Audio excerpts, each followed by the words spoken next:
Welcome to the Adulting Anonymous podcast. This is a platform where we help you foster the ability you need to face life's triumphs and challenges with input from a community of adults who have had similar experiences to you.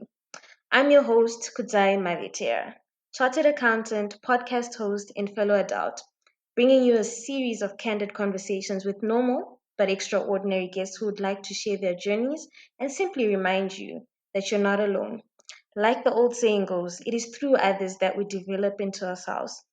And we hope that these conversations do just that, develop a better you.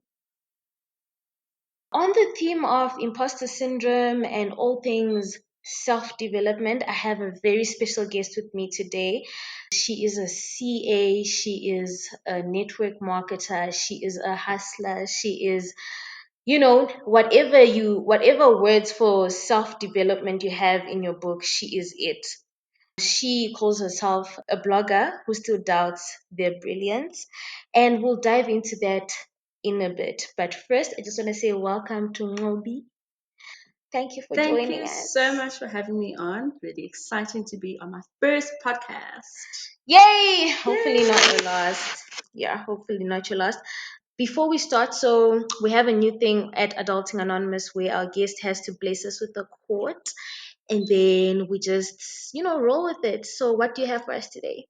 So the quote today is, "The move that you are afraid to make could be the only one that changes everything." Oh my gosh, I love that.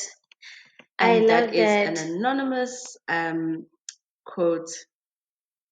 And what whoa, that's such a heavy quote. That's speaking fearlessness, it's talking courage, it's talking betting on yourself, it's talking just doing better. So if you are listening, this is the sign you needed. this is the sign you're waiting for. This is the sign you're waiting for to do what you have been afraid of. They'll change everything. Yeah, in all the right things. So 100%. You call yourself a blogger who still doubts their brilliance. Do you want to dive into that? Why that? So I think it's just living my life knowing or like getting signs throughout my life that, you know what, you can do this. You're really great at just things, right? And When you're good, you're good. When you're good, you're good, right? But it's just, I think finally getting that courage to be kind to myself and say, actually, you are good. And it's also, and the actual part of being a blogger who does her brilliance is that it's sort of opening the door for me to actually share that brilliance, right? I've never told my story. I think things I might share on here are things that even my friends will listen to them and be like, what? Yeah. Because I'm such a closed person. But I've just literally had a like almost like a moment, an epiphany where I've been like, actually, you need to share your story because this is the story that might actually change everything for people. And I've been afraid to share my story. And I think I'm hoping that by blogging about personal development, blogging about the things that I've learned in my travels in my life, that I'll be able to actually change somebody else's life in that sense. That's deep because fun fact, she was my senior when I was in articles. So I was a first year and you were a third year, and you and another colleague of ours were always like those girls we looked up to in first year. Yay. So you see, you're hearing that now, but then I'm hearing you say you've always done amazing things, but then you've just always been like, can I really do this? Am I really this good? 100%. First, I want to see, you mentioned your story. Who is Nqobi? Like, tell us about yourself. She's a brilliant girl. So, Nqobile is the full name, and I'll explain later. I only go by my name now. I don't attach surnames to anything. So, Nqobile, I grew up in KZN in a small town called Ladysmith. A Zulu girl. Actually not Zulu. Fun fact, I'm Swati. Oh, hectic. But I grew up in KZN, so I speak Zulu. Oh. And I reap all the benefits. You know the Zulu privilege benefits. Yes, those ones, the only yeah. all of those benefits. But I'm not actually Zulu, Yeah. Oh wow. Okay. So grew up in Ladysmith, small town mentality, but I've always been that girl who just I dream bigger. And I think it's my mom. My mom's always dreamed big. And I moved from Ladysmith to Johannesburg in 2010, I want to say, and then my family moved to Newcastle. So now I walk around saying I'm from Newcastle, but I didn't grow up there. Um, moved to Johannesburg in 2010, and the world shocked me, man. Johannesburg, Johannesburg will open your eyes. Oh, it's such a dynamic city. So it's where I first learned basically my feet. Okay. I came here for university, spent 4 years at Wits, and in those 4 years, I learned so much. Yeah. I got to be with myself. It was the first time I had my encounter with depression, with panic attack, which I didn't know was a panic attack. I didn't know it was that. I just thought struggling to breathe. Yeah. You're like, breathe in. Exactly. Yeah. I had my first encounter with failure. Yeah. So when I was growing up, I was exactly the brilliant child that I'm doubting. I was always in the top 10. I was that kid. I was prefect. I was, like the child. And I'm a firstborn as well. So firstborns, we like anointed with brilliance, basically. It's just like, so you just walk and around all your thinking, siblings have to walk in your shadow and you're like, exactly, do we really have to? exactly. So being from a small town, you think, oh yeah, this is how life is. And then you get to university and you learn real life. You learn real heartbreak, not the little weird things that you boy didn't experience. text you back. Exactly, That's not heartbreak, exactly. y'all. Or they didn't they didn't reply to your letter. We used to send letters. Young cute ones, the ones that you see with the kiss. Exactly, and a little sweet, those little heart sweets. So I learned my first heartbreak, first betrayals, like friendships. You break friendships in university. You fail, and you suddenly get confronted with like knowing that things don't always work out the way you planned. Yeah. It actually was. It was actually quite a traumatic time because it took me 5 years to study again. So I only just registered for studying now because you're so bruised. Because I was just bruised. Yeah, so bruised. Okay, then I did my articles, and again, that was a bruise point. But I think with articles, it was more chasing that high performance culture. Yes. It was chasing your highly effectives and your outstanding ratings, and very toxic. But and damn, did you get them?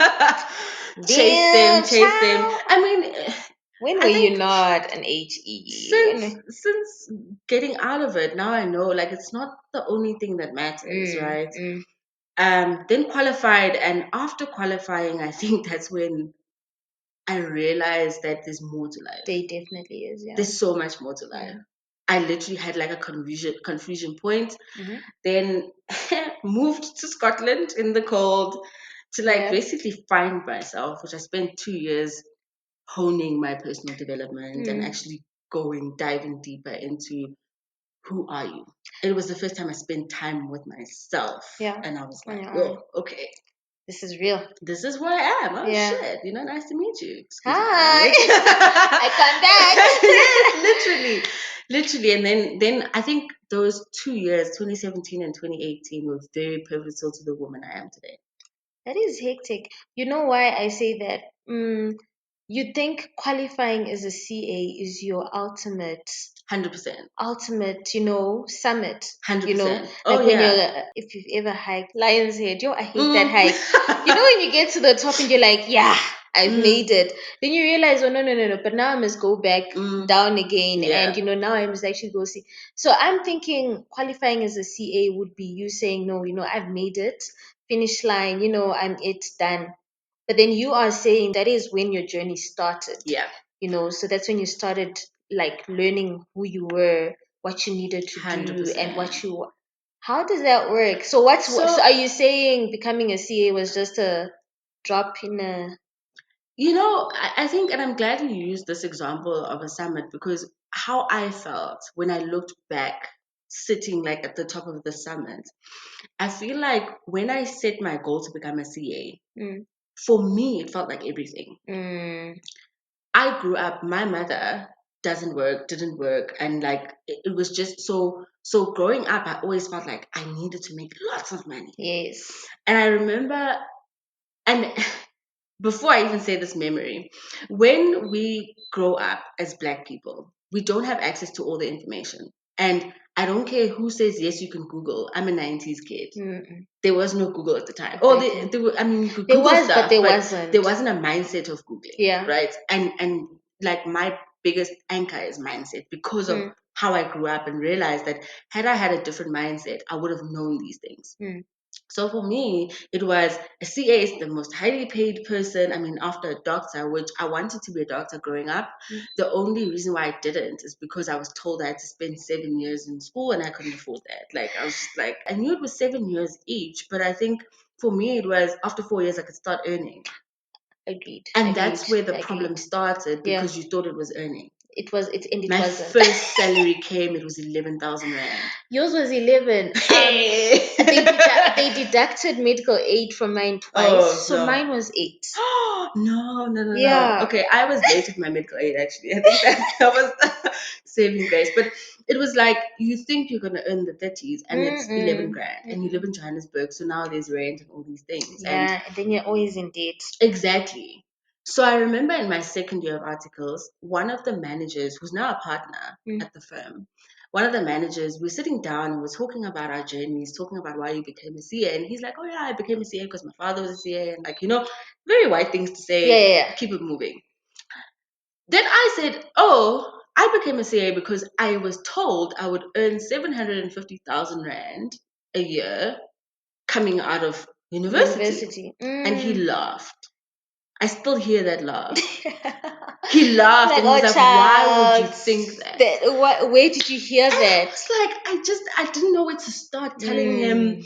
Should I start by my mother's, my mother's highest qualification? Should I start with the profession my father did? Should I start with I'm the first person to go to university? Like, where do I start to explain this thing to you? Like, why I thought that, And so for me, trying to become a CA, and going back to your summit thing, it felt like I was climbing a mountain, right? Yeah. Say you're climbing Lion's Head, right?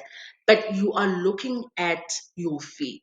Yes. It felt like I was looking at my feet. Yeah, you have your head down. Yes, and I got to the top and I looked back and I was like, but this is not that great because I could have Googled this image. And because it feels so far removed, right? You see the ocean, but it's so far from you. You're like, but I could have started by the sand and put my feet in the water and enjoyed that, and I'd still be okay. Gone up. No, but also even if you take the journey, but look back and go, oh, okay, I'm this far now. Yeah. Oh, there's shrubs and there's rocks and there's, let me take a photo here. And I didn't do that. I just looked down and I kept going. You kept smashing those goals, and it's literally uni, CTA, board 1. Board 2. I mean, on the side you've got your HEs as you're doing your articles, and then you but get it's still looking down. Then it's hours, it's competencies, and then you're like, yes, done. And then you look at it and you're like, okay. The summit for me was getting my results. Okay. That's been the most fulfilled I've ever felt being a CA. Yeah. In inverted commas, because you're not even a fully signed off CA. I got my results. It was such a weird thing because I was with my friend who was also getting results, and we decided to sleep over at her house, right? So we're like, Aslam, the night before, you're excited, so it's a great idea. Yep. The next morning, 5 minutes before the results got released, we suddenly were like, oh no, I can't do this. Why am I getting results with you? I mean, I love you, but I don't love you that much, know? So she went into the bathroom and she got her results, and all I heard was a scream, right? She passed. But I didn't have my results. And I sat there, and this goes back to the doubting brilliance. I sat there and I calculated. I was like, okay, we've got this many people in our year group. This many people are brilliant, are HEs. So this many people passed. I must be part of the percentage that failed because I mean, stats say, there must be someone who fails, and why do you think you would have passed and other people? And I started looking at character traits and being like, these people.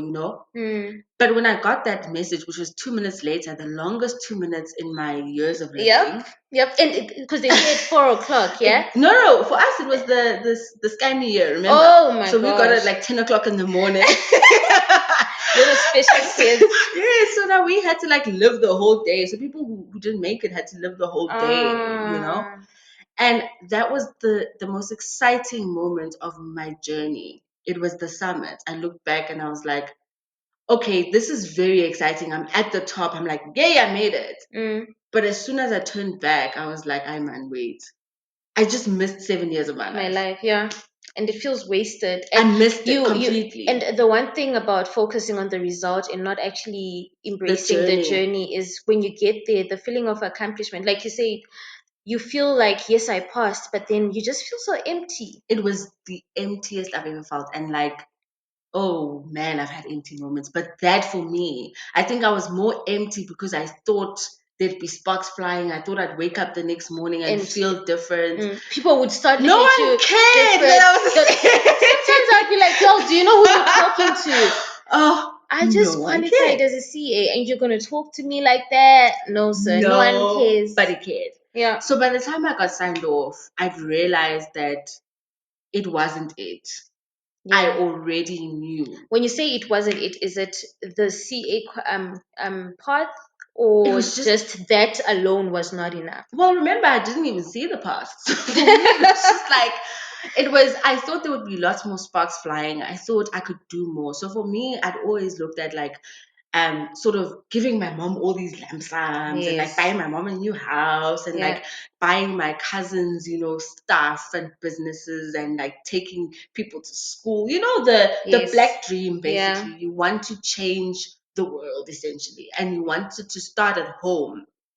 But somehow I just put my head down and been bashed by ratings. I mean, we need a whole nother episode for ratings. Okay, so we digress, right? So basically, what led to you wanting to do more and be more after your CA journey is basically you looked up and you realized you could have Googled the picture. I mean, it's a metaphor, but you're basically saying you realized there was more. There was more to life, and there's more lives I could have touched along the way. Okay. And the qualification, while it's a beautiful qualification, I'm not saying people mustn't get it. It's a beautiful qualification. It's opened doors that I otherwise wouldn't have walked through, right? Yep. But it's one of those things where you're like, okay, but you and who? Yes. It's me and Kutsai because we both did the painful climb. Yep. But you and who? Yeah. Right? And I think that's where my doing more started, where I was like, I need to learn myself. I need to learn how to find fulfillment in every single day and not in looking at the goal. Because like after that results day, I still had, this was in March, so I still had like a good 8 months before I got signed off. So you still have to finish your hours, you have to finish your competencies and all the stuff. You still need to laugh at clients' jokes. Like, really, exactly. Exactly. Oh my goodness. Yeah. And at the time I had like a client in the Val, so I still had to drive my 80 kilometers one way. Shucks. And it just doesn't feel like it anymore. Yeah. Because you literally realize, just feel like there's more to life. There's so much more to life, and I can't pass on this qualification. Yeah. I can't pass it to anyone else. So you need to do more to impact the people around you. Exactly. And it doesn't necessarily mean just buying them a house or it doesn't. It doesn't. And I guess that's like my next question is basically, so then I'm hearing this is where your personal development journey started, because you start reflecting on what you actually want and what you need to do to get there. But then for people who actually, I mean, we hear personal development every day and it seems like such a complex term. Yeah. Right. And I think from watching your videos and like reading your, like on your Instagram, I mean, I will post your Instagram page when I post this episode, but what's that process that you went through to get, where you felt like you weren't doing enough, or where you felt like what you had achieved was not, what you had hoped and you wanted to do better? What is personal development? So, in simple terms, personal development is growth. That's Okay. all it is. It's growth and openness to growth. Mm. Because a lot of people do the work in terms of hours, but they don't do the work in terms of reflecting and interacting with the material that you are actually reading. Mm. So there's different aspects of your life that you need to focus on when you are developing yourself and personal development. And before I even list those, right, I think the very important thing, and I always reiterate these in my videos as well, is that you need to be honest with yourself. Yeah. A lot of us are conditioned to have these airy fairy things, and like you lie to everybody all Yeah. the time. Yeah. But the one person you can't lie to is yourself, because 7 years down the line, you look at yourself and be like, I know, I wait, know. this is Yeah, not I know. it. Right? Yeah. So when you're developing yourself, you need to develop different aspects of yourself. So you need to be developing, and this development, you use the word interchangeably with growth. Yes. You need to grow your mental self, right? Okay. And that's very easy because we all go through the schooling system, and we all hold education dear, Mm. right? Yes, you need to expand it to a lot more than just education, but basically it's building your mental muscle. Mm. It's building your mind. It is growing your capacity to learn things and to do things, right? Yeah. So with us, when we became CAs, you learned how to think critically, assess things, analyze. You probably, like, you think differently to the next person, Mm. right? And that's basically your mental development. And like I said, it's an easy one to tick off Mm. because we do that already. Yep. You then need to then step into social elements, Okay. which is you now developing how you interact with other people, your delivery of messages. It's like Mm. what you go to work and they say soft skills. Yeah. Basically, And that's which would come to learn the thing that will they grip are you. the hardest skills. It'll grip Soft you. skills are the hard skills, you know? It'll grip you. And Mm. for me, when I did my personal development journey, I actually realized my social and the next one, which is emotional, those two things were the weakest Mm. in my life, Mm. because I had grown up in a house with mom, dad, and two brothers. Yep.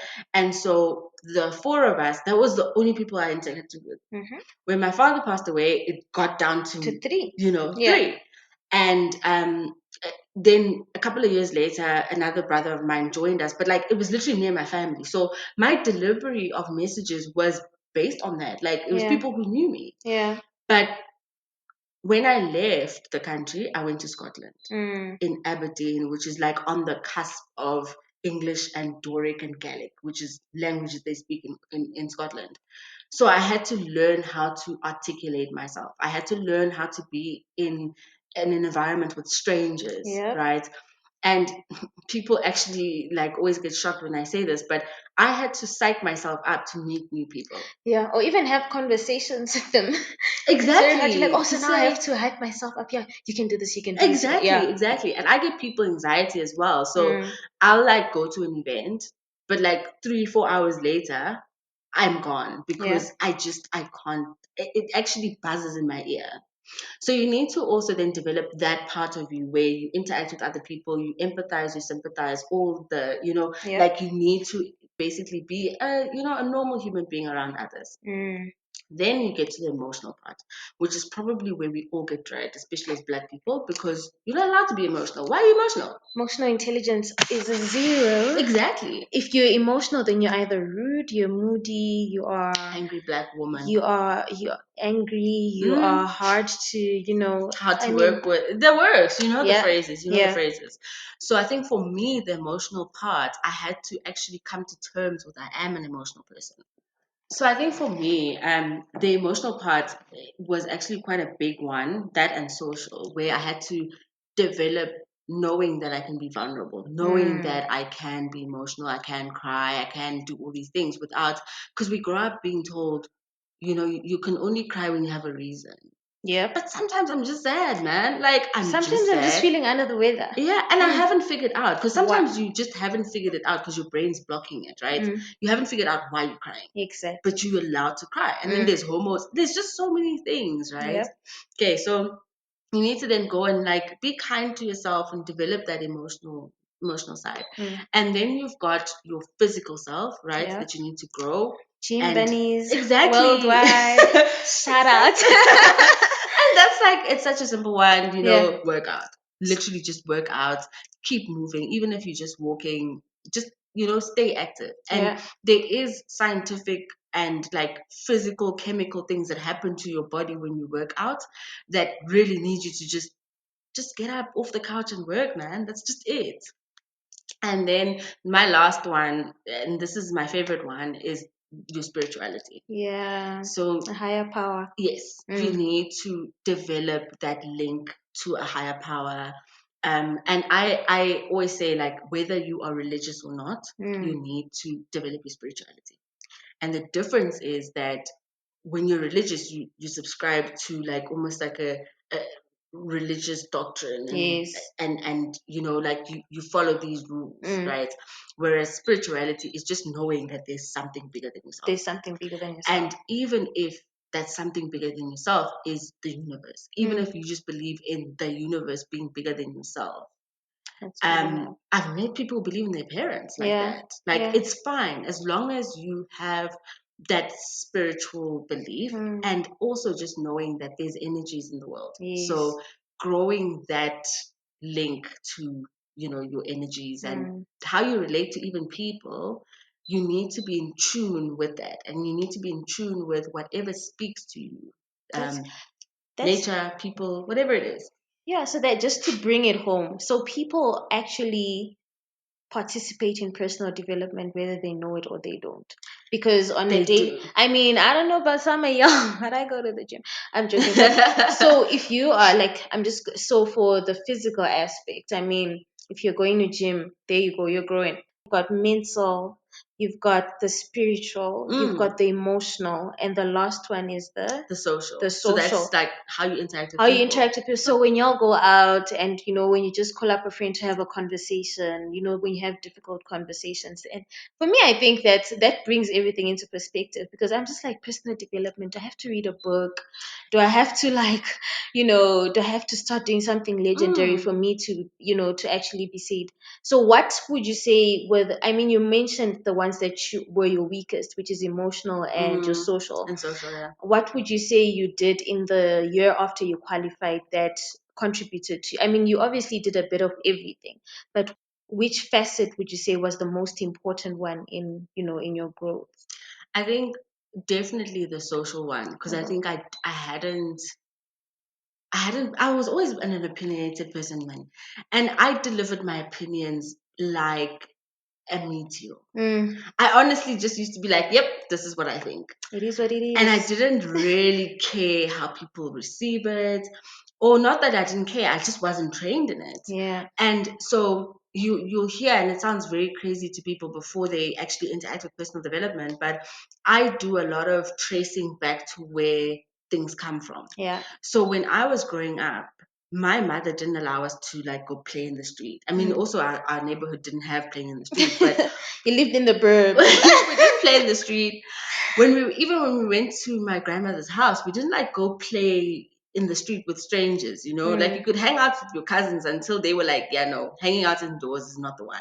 Yeah. And they left you. So you didn't really interact with different people and learn how to almost how to deliver things. And then, like I said earlier, about the whole being like the person who's winning things, right? So in high school, when I was busy making the top 10, I mean, you had to listen to me, whether I deliver it like a punch or like a feather. The point is, I know what I'm talking about. I am in the top 10, and you've got that backing. Exactly. She's definitely in the top 10, so why wouldn't we listen to her? Precisely. That is. So I went through my life just bulldozing my way through delivering my opinion until when I did personal development, I was in a different country, in a part of the world where I can't just Google, and the English I speak is already covered in an accent. Yeah. And I also used to have this really bad way of speaking where I used to swallow my words. Yeah. And people around me would know, because I mean, you're South African or you're my family, so you know how I speak. Yeah. Now, take me to a place where even the people there struggle with English because they speak Gaelic and Doric. Yeah. So now How do you say it? Gaelic? Gaelic and Doric. Gaelic and Doric. Okay. So now I have to enunciate my words. I have to know how to deliver things. I have to know which jokes to tell and which jokes not to tell. How to tease certain Filter people. yourself, yeah. Filter, because you need to read the room. Exactly. Yeah. And I never used to read the room. Really? Damn, I hate blunt people. Hey, I'm just like, no, I was so blunt. And I've read it in my star sign as well that it's a thing. It's a thing. Yeah. So even that self-awareness came afterwards, where I was like, oh, you're pretty blunt. Yeah. Pretty blunt. So how did you work on it? It's basically, I guess, like, how did you develop it? It's literally reading firstly. Yeah. It's knowing about it. Knowing that, hey, there are people who are blunt. You're like, oh, this example sounds like me. Exactly. Yeah. And then there's putting yourself in the situation of almost being forced to overcome it. Okay. So I mentioned earlier about my Zulu privileges. The one Zulu privilege that we have is coming in and speaking Zulu and people responding. Exactly, because the only language in the world is Zulu. 100%. All of us must learn. Exactly. Yeah. Then you go to a place where there's lots of Nigerians in Aberdeen, right? They don't recognize English. Hey guys, I went to these parties and people would look at me like, they'll be speaking pidgin English. Yes. And they'll speak Igbo. And when you want them to like adapt or like to like accommodate you, they look at you like, my sister. No. You're in my house. Who do you think you are? Who do you think you are? Exactly. So for me, I had to consciously put myself in situations where I was learning about new people. And in my travels, I also met somebody who, oh my goodness, that boy, he was very social. He was one of those people who would purposely walk into a room of people he doesn't know. Purposely. Hit it off. And just get in and start, mingling. And so if you're there with him, you have to step it up and like mingle as well, because he's like gone now. He's mingling and talking to strangers. Someone else. He doesn't have that whole we came together thing. No, absolutely not. Bye, Felicia. Like, you'll see yourself. That's so I think it was literally putting myself in situations where I was uncomfortable being around people. It helped me work on my social anxiety. Like, there are days when I'm tired and I'm like, my social anxiety is flaring up. My 3-step to deal with it right now is not working. I'm going home. But generally, it was putting myself in those situations and being like, okay, we're doing it. That's my emotional part. I got a book. You got a book. And reading. No, I got a book. About books, right? It's nice to read, guys, but if you're not applying what you're reading, you need to implement it. Yeah, no, 100%. You are wasting, and you're just making exclusive books rich. But anyway, no, really, emotional part. I was so far removed from emotional intelligence. Yeah, that I just had to get a book. Yeah. I did not know how to cry for no reason. I didn't know how to be vulnerable around people. For me, always had your guard like, up. Yeah, it was far fetched. And so I had to literally go study it and go, okay, this is what EQ is. And actually, funny enough, reading about it, I was like, I'm not too far off. It's just, again, back to the social thing, my delivery is just trash, So I'm getting reading a book, self-awareness, reflection, and application. Put yourself the in last situation. The last one. And putting yourself, empathy, I guess, putting yourself in the situation. You mentioned something at the beginning of this conversation where you said, we spoke about your self-doubt and doubting your brilliance. And then we also spoke, in your story, you mentioned that in high school, because you had the accolades, you had something to back it up. You kind of knew you were the big deal. So there was no reason for you to doubt yourself. You'd go walk up to a person and, unapologetically say, yo, tie your shoes, bro. And did you find that changed as you I want to say grow up, but not in age, but as your story or as your journey, as I experience more, exactly, it definitely changed. So I think the doubting brilliance, I think, is more around new things, where you sit in your comfort zone and you think, for me, anything that's mental, anything that's academic, I can do. I know I can do. So I've always sat in that stage. I've always sat there, even when I used to do training at work. For me, it's easy to do those things because I just read and I regurgitate what I've read, Yeah, and like it's girl. fine, you know. It's But yeah. when it starts to people, Yeah. right? The industry I'm in now, network marketing, Mm. has literally put me in the middle of flexing my social muscle, right? Okay. It's literally the people stuff. Physical doing stuff with my hands is like, you know, and so that's where I doubted myself to try new things. But there's been so much evidence where I'm like, actually, every new thing that I've tried, I've actually been able to do. So why is it that I still doubt myself? And it's just that is conditioning and mindset and stuff I have to work through. But as I grow up, I know, like, I'll use my first panic attack as an example. Every breath I took seemed less than the last one. And every next one, I dreaded that it would be my last. Oh.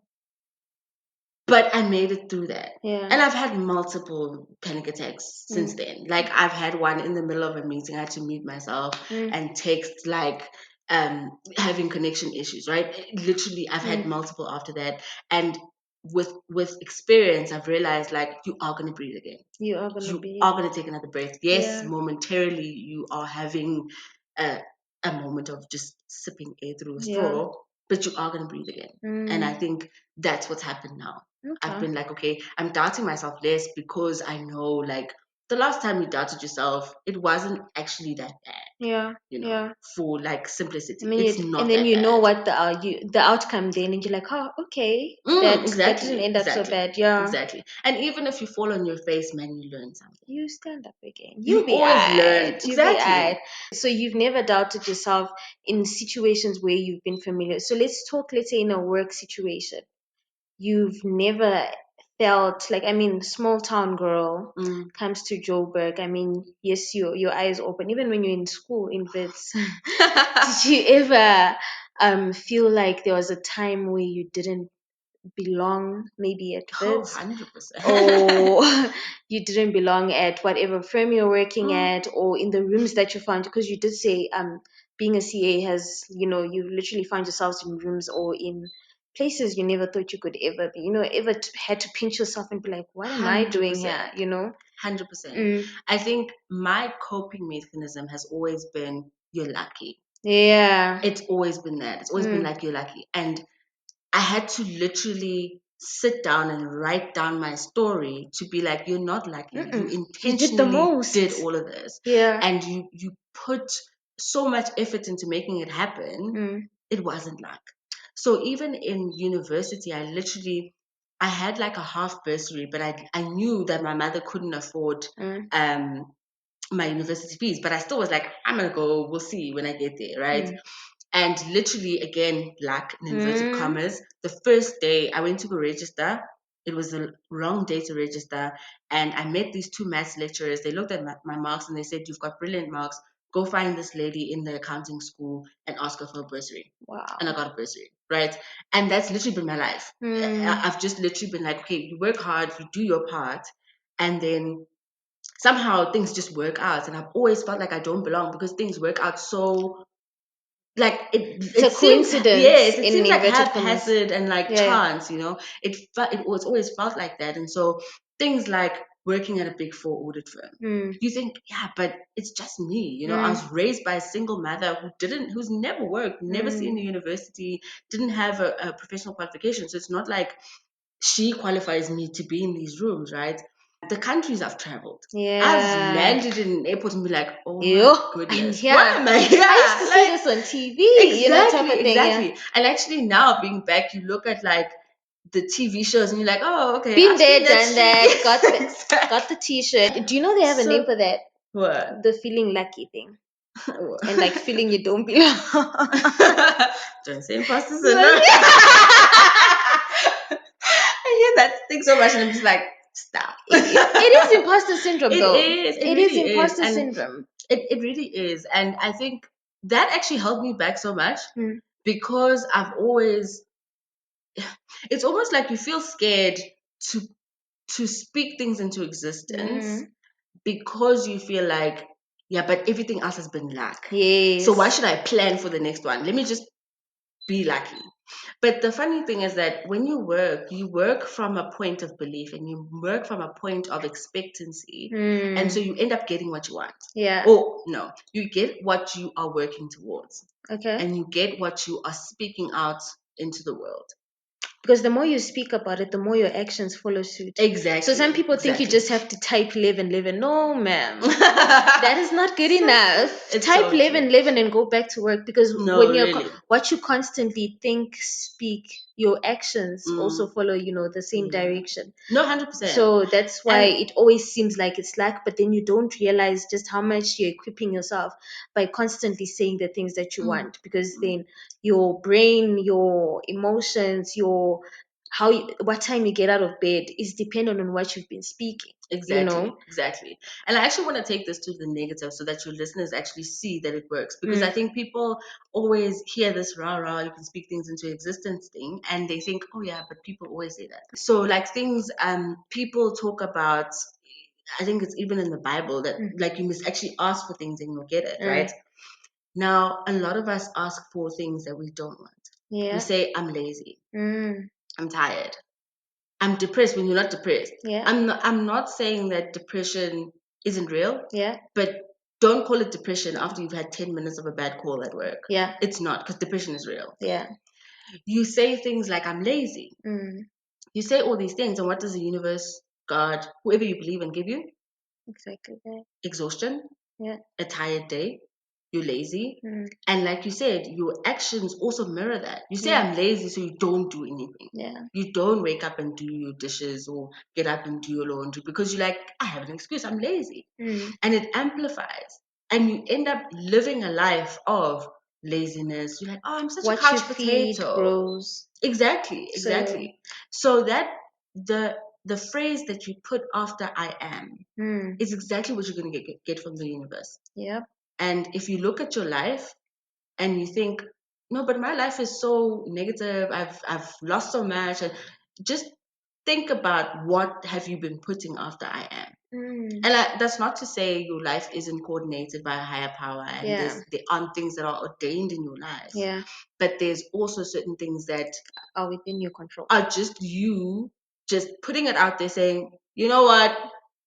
I'm lazy. Yeah. And then you get disciplined in your laziness. I always laugh when people are like, the devil did this or the devil did. I'm like, sometimes the devil's just minding his own business. Right? Ma'am, you just coming here and accusing the poor fella. Honestly. No, but I like that. And I think just with regards to how you tackle the whole I'm feeling lucky stance and writing your journey down and looking at everything you've done and basically saying, you know what, I did this. I'm the one who was sleeping till 3 o'clock. Like I was sleeping at 3 o'clock. I'm the one who, got 8 distinctions. Exactly. I'm the one who did ABC, because then that brings things into perspective. Because now you're like, oh no, I'm not lucky. Literally. I worked for this, and that's very important for people to learn or to actually reflect on. I think we don't give ourselves enough credit for what the cards life has dealt us. I mean, that which it didn't have control over, and our response to it, and still being here where we are today. But yeah, that's so. What would you say in all, like in your personal development? I mean, you mentioned being a network marketer. What else? What nudged you into that direction? I told a story on Facebook a few weeks ago where I was telling a story about how network marketing, I started doing it 4 years ago, but it was introduced to me like 10 years ago. Yeah. I just didn't know that's what I was listening to, right?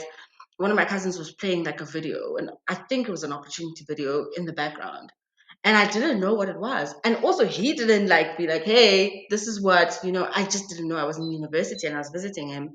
And I just didn't, I wasn't conscious to it. But yeah, because I was tunnel vision to my thing. That's the thing about the universe. And I'm a strong believer in God nudging you. Like God will tell you, here's 100%. My child, I want you to do ABC. And then you'll be like, me, God, no, man. I need to be a CA. I don't have time for that. No, really. I mean, like, who's gonna buy? And then I'll talk yourself into what the universe, if you believe in the God for me, will tell you. And then a few years later you'll find yourself in the Back in exact the same spot. same position that, and it's weird. Mm. So just listen the first time, guys. Just listen the first time. I'm so glad you brought that up because I've developed my spirituality so much. So I grew up in a spiritual home anyway. So I've always had a strong spirituality, and I speak to God and I speak to my ancestors. I'm that person, like full on frank conversation.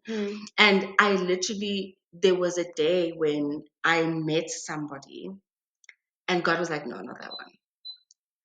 And I was like, no, but hear me out. I know you said he's not the one, but listen, He's think like, no.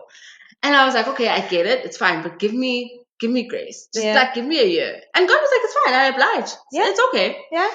And I had the best relationship I've ever had. Yeah. The best. I learned lessons, my spirituality grew. And then when God was like, like, okay, it's fine now. Now I'm ready for you to do what I actually want you to do. Yeah. Like everything fizzled and dropped like it was like water in a desert. It was just like all these problems.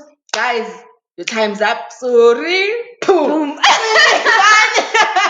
Dad. And that was it. Like so literally it's so good that you're saying that, like, guys, listen the first time around when God goes no. Because you're gonna waste your time. You're wasting your time. I mean, it's not a waste of time, and I think that makes it worth your while. But just it's unnecessary. Just don't go around because you're gonna learn those lessons anyway. So rather just go the right way, I mean, save yourself. Learn from someone's mistakes. If you're listening to this and you just want to learn from your own mistakes, I mean, there's no need. You can do that, but there's no I mean, you can, but learn from. Listen to us. We've seen it all. 100%. But yeah, that's very true. And network marketing is so gratifying because you get to see the smiles, and like on people's faces. people enjoy making 150 rand. Okay.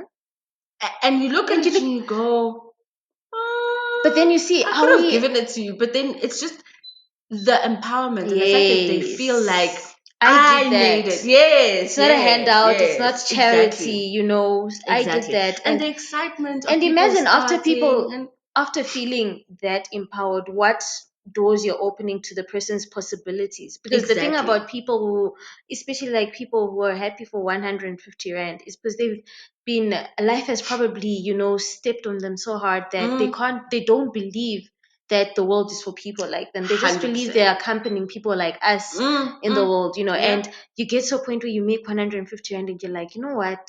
I can do anything. Yeah. Maybe now I start. There was that video circulating of a guy who started selling masks after someone gave him the mask. And it's those small things. So I'm getting living beyond yourself. I mean, if you are here, 100%. they always say if all your prayer requests or your prayer points were to be answered, right? How many people would benefit? Yes. And if the answer is just you, then you have a problem. You need to go back and just say, search yourself. Put your hand on your heart and say, God, 100%. work on me, heal me. 100%. And I think that's very admirable. And I think that's a beautiful thing you're doing. I like how you've put personal development. I actually won't be able to look at it the same way. Because then you realize you're doing it every day.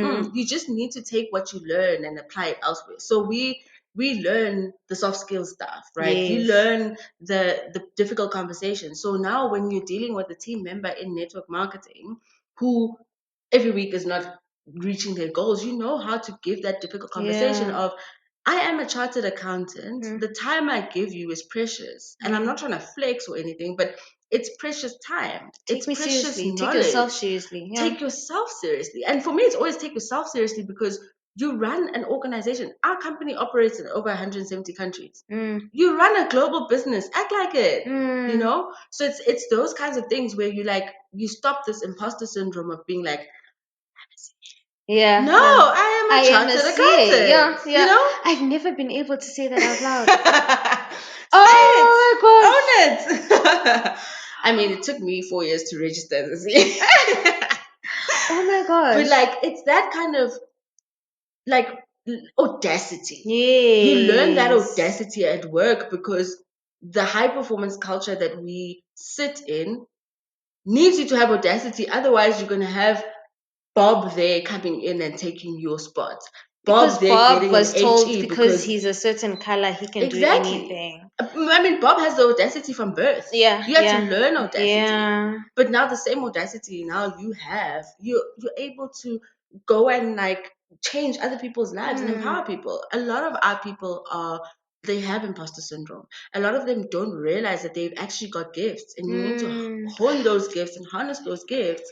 And I learned to do that by being a counseling manager at work, yeah, you know? yeah. So I love my job for me. Yeah, no, I hear you. I hear you. One thing I Do do you love like it about now? no, one thing I do like about our job is the coaching aspect Okay. and the people aspect, Mm, where you develop mm. high performing individuals, performing in inverted commas because that's subjective. I It's very think that is subjective. admirable when a Mm. person can say because of the manager I worked with, because of Nqobi I Yeah. did ABC and I don't know what. That's the most. The see I am today is because of this person. So we have a new segment on the podcast and it's called SAA. Save an adult, not the SAA y'all have in mind. No, we are all about excellence on this pod. Ironically, needed saving as well. So, friend. Needed or needs. It's not like over now. I Oh, we're don't not think over. We're I not don't done think. trying to save that Oh situation. man. But anyway, it's Okay. called SAA.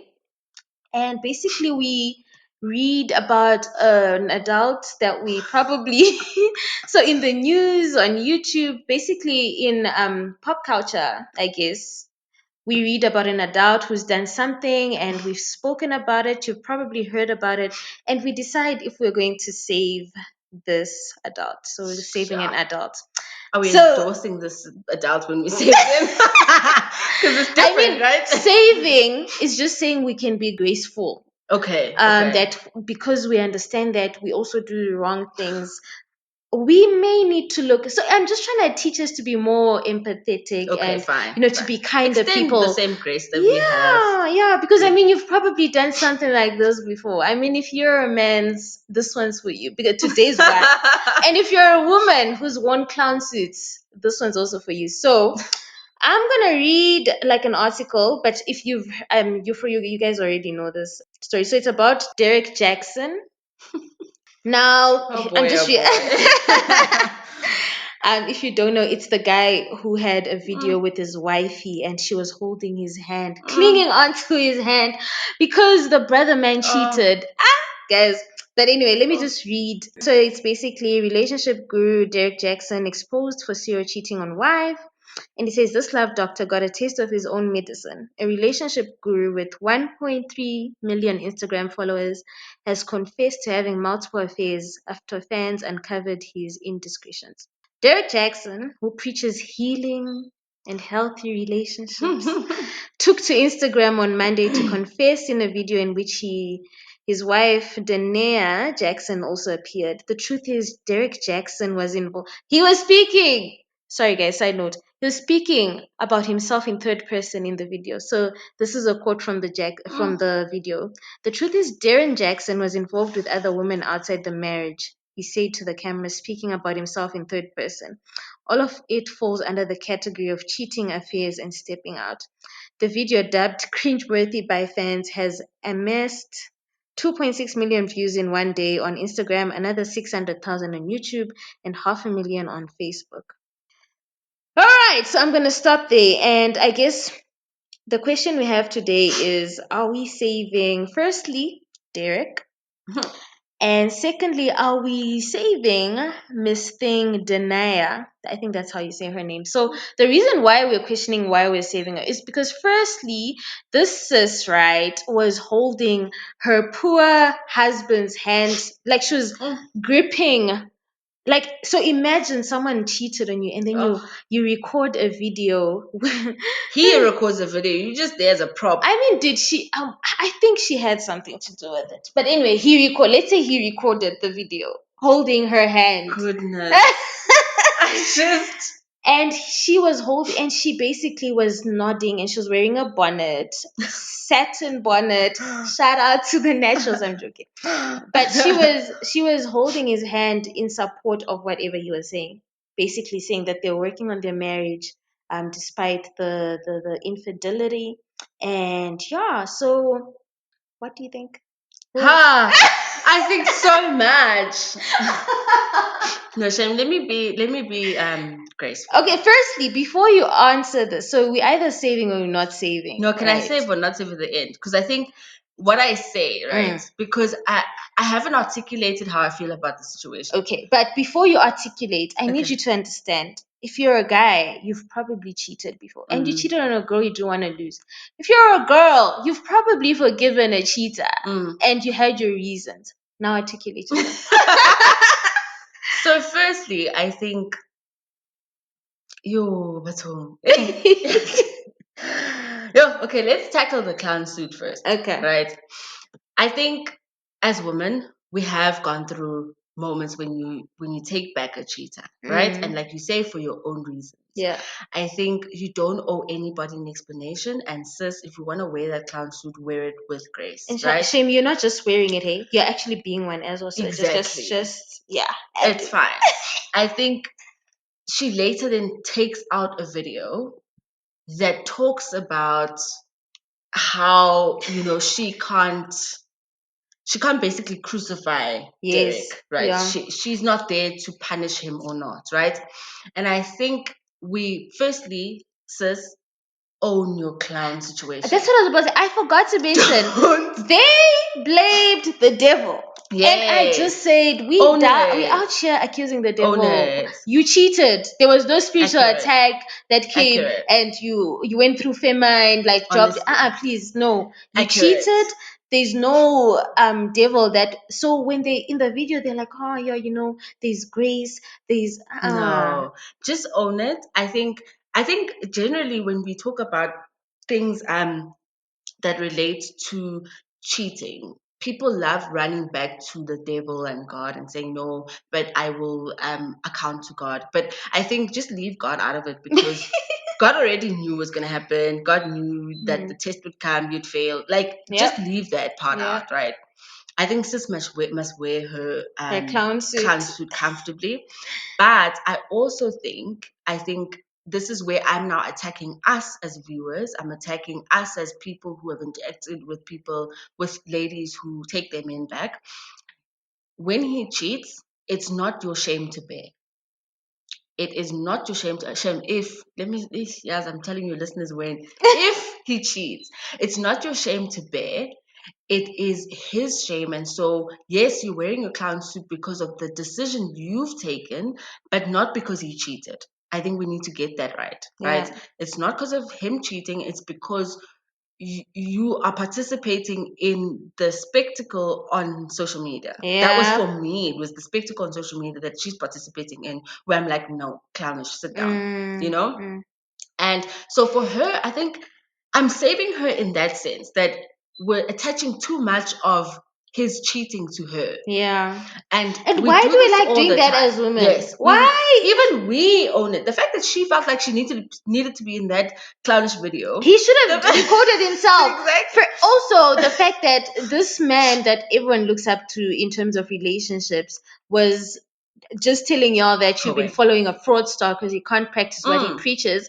Y'all spent the whole day focusing on the sis wearing a bonnet, how she wasn't how she didn't have any makeup on, how she wears baggy clothes, and already we're the poor woman. But then it's by choice. I guess she did it for love. But so I think I'm saving her on that ground. So we're saving the clown. We're saving the clown because we are being too hard on the clown. It's not her shame to bear. Yes, her shame is that she was on, and then she goes back the second time where she's like, "Oh, guys, this is my view. I will see." She really did. But then a lot of women have been like that. And even if you haven't filmed a video, it's okay. Neither have I. That's the thing. We haven't filmed videos, but we've gone back to our friends and be like, no, but But to me, he really loves. Yes, he's changed. Yes, 100%. Meanwhile, Baby Boy got caught. It's not like he confessed, which I have views on people confessing as well. Yeah. I think I'm saving her. Okay, happy. Derek Yena. I'm not saving him on one ground and one ground only. Okay. Right? I'm not going to talk about whether cheating's wrong or right, because we all know, right? Yeah. All of us. Yeah. And if you don't know, call me. I'll give you a 411. Put your hand on your heart and say, right? Lord, Heal me, yeah. So I'm not saving him on the ground that he has come out with this video because he got caught. He is not ready for change. He's doing these theatrics And because he's not of accountable. because of the person he represented himself as on social media. Yeah. It's not because he thinks it's wrong. Yes. It's not because he thinks he hurt her. Yeah. It's not because he thinks that he needs to change. He just probably thinks he needs to do it better next time. And the brother man that's speaks my about himself in third person. And he also went and he reacted to his own video. What narcissistic behavior is that? Unmoral and cultured idiots. So for me, I think it's just the way he is just not at the stage of even addressing what's happened. I honestly feel like the two of them he doesn't should see have anything said, wrong with what he did. Exactly. I think he needs to search his heart, right? And I'm telling a man of the cloth here that you need to find God, my boy. That's it. He needs to literally go and like search his heart. And I'm speaking now to everyone who cheats, right? I'm not above the act. I'm not gonna act like holier than thou. But I'm saying when you go and cheat on somebody, okay, fine, that's a decision you've made. When you now get caught, I think find it in yourself to respect the other person enough to either change or leave. Yep. That's my take. And because like we don't want people turning other people's kids into Tyler Perry movie characters. Exactly. That's exactly how Tyler Perry got. Because wow, like your child would just be chilling in peace. Now you want to build my. Firstly, you want to build my character, and then in peace. Who said I want my character to be built? And by whom? Who said you? I beg. And also now I must turn into one of my dear's nieces. No, guys, stop it. It's not 100%. Right. So we're not saving him. We're not. He must drown. We're not saving him at all. I am also not saving that good sis. Really? I don't agree. I don't agree. I don't have that type of. I am not saving her. Because the more we condone this, like, and we just say, "Oh, as women, guys, we need to stop being, assertive and saying, no, this hurt me. I'm not sitting in front of a video with you." I mean, I don't know her circumstances. Maybe he was going to beat her up, so maybe she had to do it because she looks like she's being held hostage. Okay, but then all things being, no violence or whatever. Nothing. You have no business sitting in front of a camera with a man who cheated on you, clinging onto his hand, and then also like just misquoting and misinterpreting the Bible to suit your cheating husband's narrative. No, stop it. I'm not saving her. She must drown. She must drown with her husband. I guess she likes holding his hand. They must hold his hand into the drown. Yeah, I'm not saving her. So let us know if you're saving any of them. Yes, comment. I'd love to know how many people are saving her. Yeah. I mean, I'd love to also know that nobody's saving him. Unless you're a guy and you're obviously, because I have seen the comments of some guys saving. But anyway, thank you for listening and thank you for tuning in. Please do let us know who you're saving, who you're not saving, and I hope you enjoyed this episode. Thank you for listening to another episode of the Adulting Anonymous podcast. If you enjoyed what you heard, make sure to subscribe to Adulting Anonymous on your platform of choice. Share with your community, rate this show, and give us feedback. We'd love to hear from you. Feel free to share your takeaways on social media and tag us. We are at Adulting Anonymous on Instagram and Twitter. Until next time, whether you walk, crawl, or run, it really doesn't matter as long as you're going forward.